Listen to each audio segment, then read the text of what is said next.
বন্ধুর প্রতি আমার শুভেচ্ছা আছে। বন্ধু ভালো থাক। আমাদের ব্যারাকপুরের প্রার্থী পার্থ অর্জুন সিং প্রসঙ্গে বুধবার মন্তব্য করতে শোনা গিয়েছে মুখ্যমন্ত্রী মমতা বন্দ্যোপাধ্যায়কে।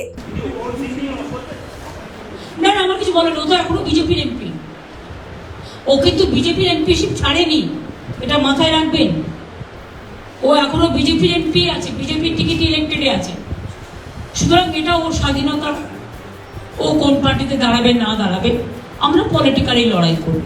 আমাদের প্রার্থী ব্যারাকপুরে পার্থ ভৌমিক, যে আমাদের ইরিগেশন মিনিস্টার ছিল, খুব ভালো ছেলে, এবং আমি আশা করি পার্থ ভৌমিক মানুষের পুরো সমর্থন পাবে।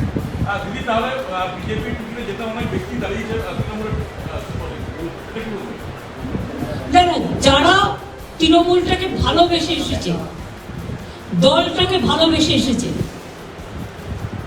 যারা দলটার প্রতি কমিটমেন্ট দেখিয়েছে, আমি একা কিন্তু দলের পার্টির সিদ্ধান্ত নিই না, আমরা মিলিতভাবে নিই।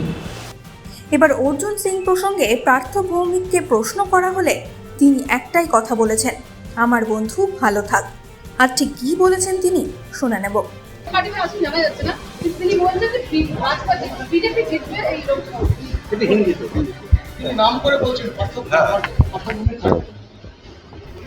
देखिए, मैं जीतूंगा और हारेगा, ये पब्लिक का हाथ में है, ये किसी का पास नहीं है।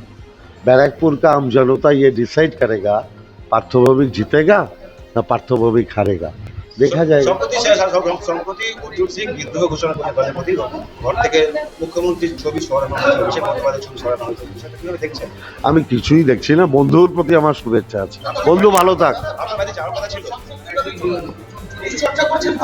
আমার বন্ধু ভালো থাক, না বলছি আমার বন্ধু ভালো থাক। একটা আছে পোস্টার পরে সেই বিষয়ে আমি জানি না। দেখুন, আমি এত ব্যস্ত, আমার এখন এগুলো করার সময় নেই। ও ফাঁকা আছে, ও করিয়েছে কিনা আমি জানি না। কমিটি নিয়ে দখল করার অভিযোগ উঠেছে, আমি জানি না, ওর প্রতি আমার শুভেচ্ছা আছে। ও একটু ঘুমোক, আমার ভালো হবে। আমাদের নির্বাচনের ইস্যুকে বাংলার মাননীয় মুখ্যমন্ত্রী মমতা ব্যানার্জি এবং আমাদের নেতা সাংসদ অভিষেক বন্দ্যোপাধ্যায় ইতিমধ্যে বলে দিয়েছে। এই যে বাংলাকে বঞ্চনা করা হচ্ছে, নিপীড়ন করা হচ্ছে, বঞ্চিত করা হচ্ছে, এনআরইজিএস এর মানুষ কাজ করে টাকা পায় না, গরিব মানুষ বাড়ির টাকা পায় না, রাস্তার টাকা পায় না, রাজ্যের 1,60,000 কোটি টাকা পাওনা আছে, দিচ্ছে না। এই যে জমিদারি কায়দা, এই যে জমিদারি অত্যাচার, তার বিরুদ্ধে গরিব মানুষের লড়াই। 100% আশাবাদী। এই সময় ডিজিটাল।